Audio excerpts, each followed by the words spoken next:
السلام عليكم ورحمة الله تعالى وبركاته. نحن في المستشفى الكبير لمدينة أدري، مكان اللي جابوا المجروحين من مدينة الجنينة. اليوم مدير شركة غاسكوم الأفريقي التشادي محمد سليمان لوني يزور المستشفى من أجل مساعدة المجروحين ببعض الأموال البسيطة. ربنا يجعل في ميزان حسناته وربنا يقيم جميع المرضى. هذا هو المنظر أمامكم.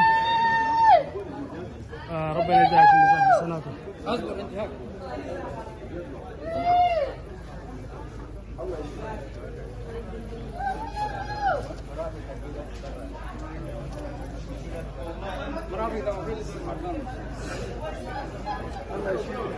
نحن الآن مباشر من مستشفى أدري الكبير، مكان اللي جابوا الجرحى من مدينة الجنينة، وأمامنا مدير شركة غاسكوم محمد سليمان لوني يقول بمساعدة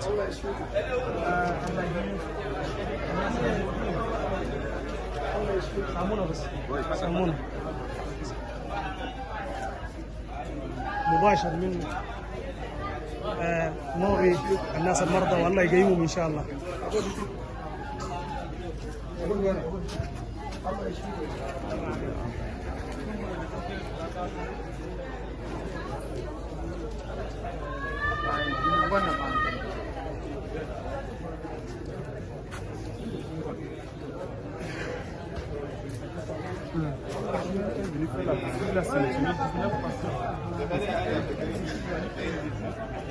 انت سايم انت يا تانبون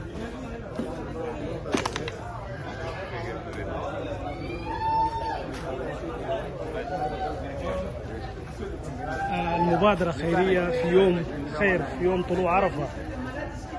محمد سليمان لوني مدير شركة غاسكوم يزور المرضى في مدينة أدري، المرضانين والمجروحين الجو من دولة السودان في مدينة أدري. هذا هو المنظر أمامكم. مدير شركة غاسكوم محمد سليمان لوني مباشر من مستشفى المركزي لمدينة أدري.